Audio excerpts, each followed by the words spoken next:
school and college coach of 27 years. You're joined by another high school coach, and this is the brains behind the operation over here today. Welcome to the Coach's Corner. Thank you. Now, again, I'll go ahead and say right now, I used to come to your clinics all the time. That enjoyed that, though. We worked on fatiguing the opponents. Does that sound familiar right there? We worked on deflections. We worked on the rapid-fire free throws, though. But, again, done a great job over the years. And, again, appreciate the opportunities and things I've learned from you over the years. Well, thank you. Let's talk a little bit about your team this year. We had a couple of your players did a great job this morning. Talked about going back to the 95-96 season. Said you're going to play up-tempo, three-point shooting. Is the style going to change a little bit this year? Well, we've struggled shooting the basketball the last few years, and this is a much better shooting team. And I showed them a half of a game of Kentucky versus LSU. And the score at halftime was 86-47. And I was not showing them the fact that we scored so many points, but just how the passing led to so many easy baskets and how the pressing led to so many easy baskets. I believe Antoine Walker had 30 points at halftime and really never left the 3-second lane. We'd steal the basketball, we'd pass, he'd get in the middle and score. And we're trying to play like that. I did tell the team that, look, I had 7 NBA players in that team, and I thought it was one of the greatest teams of all time, and modern generation. And I said, now, we don't have that type of talent, but I want to play that style. So I've been showing it to them, and one of the questions inside was, Quentin Snyder said that, this team reminds me of the 96 team. I said, no, that's not the case. That's what he told us. We don't have 7 NBA players on my team, but I'd love to coach a team like that again. Well, in talking with him, I asked him, that my motto used to always be on our shirts, players are made during the summer. And although I said, what have you done this summer? And he said that he had really worked on his three-point shooting is one thing right there, that was an area he hoped to be better at this year. Both young men really worked. Donovan Mitchell had a line drive shot. Quentin Snyder had a low trajectory on his shot. We talked about getting Steph Curry arc, and I said if you can get 70% of his arc, you're going to have a good jump shot, and both players have delivered on that work ethic. They both have excellent arc. Donovan Mitchell's gone from a average shooter to a great shooter, and that tells you a little bit about his work ethic. You've gone from the Big East, which was a great basketball conference. Now you put both of them together, had the best of both worlds. Talk about the ACC now. I mean, you've got legendary coaches like yourself and all like that, though. Does basketball get any better than this conference right here? It's a mega conference, and it's you have a lot of future Hall of Famers going to rise. Guys like Buzz Williams and Mike Bray and young coaches in the league that are going to be great, have great programs already and only going to get greater. And certainly I look at the coaching in this league and it's as good as I've seen.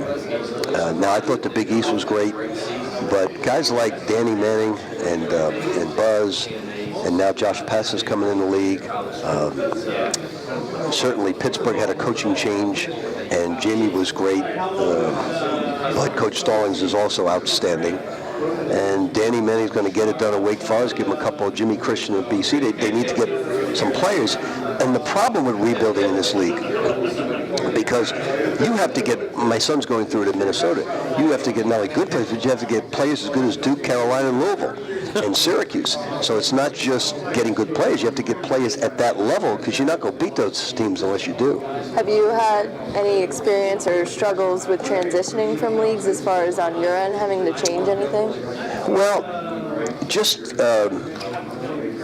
I've never played against Virginia before. That style of play is totally foreign to me. Right. And it's difficult to score a basket against Virginia. It is so well coached, so well drilled. Everything else was pretty similar to me. Playing against North Carolina and Duke, I've played against them before as a basketball coach. Notre Dame and Syracuse and Pitt were in the Big East.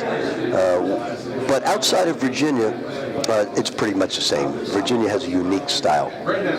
You have been around coaching basketball for a long time, and again, the players that we had, Quinn this morning, Quentin was talking about how you've been a father figure to him.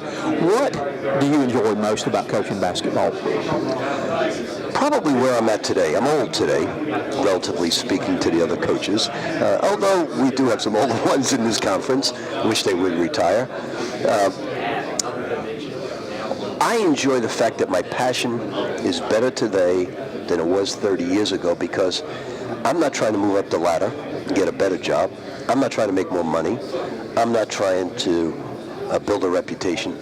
I'm just coaching for the pure love of the game. And, you know, I see a lot of young coaches. I envision myself when I was their age, and you're trying to move up the ladder. You're trying to get better players, and now you can just go to practice and just old-fashioned, just coach the game. And for no rhyme or reason, just to make players better and to win the game.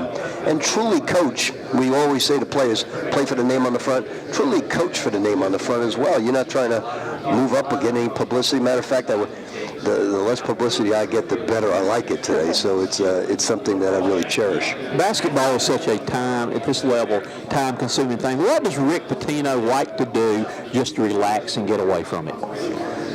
Well, I own thoroughbreds. I know you're the horses, big in the horses. And people say, well, why?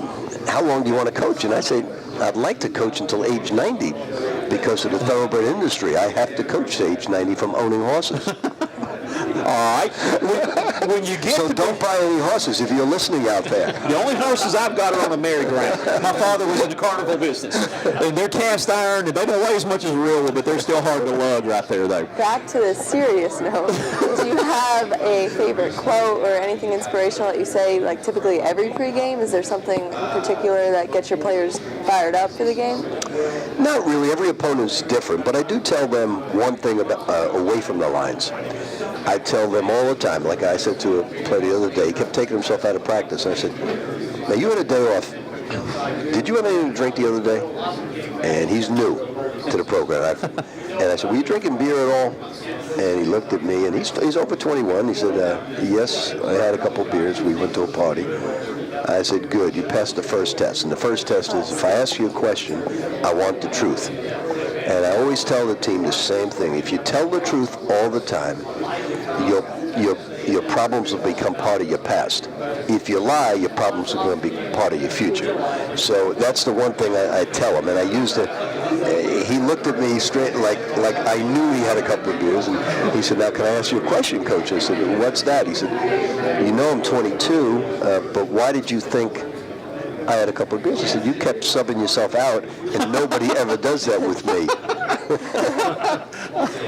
So we learned a valuable lesson. That's the last beer you're going to have this season. There you go. You didn't have to say anything, but you got the message across. All right, when you get to be our age as us, you get your bucket list. Does Rick Pitino have anything still left on his bucket list he wants to do? Boy, that's an interesting question. Well, I probably, if I had one wish not to do, I'd like to see my son go to a final, coach in a Final Four as a head coach. Okay. That would be something I'd love to see. All right, and the last question right here. If you walked in this room and somebody met you and they didn't know who in the world Rick Pitino is, what would be the most important thing you want them to know about Rick Pitino? I think that I'm a generous person with my time, generous person with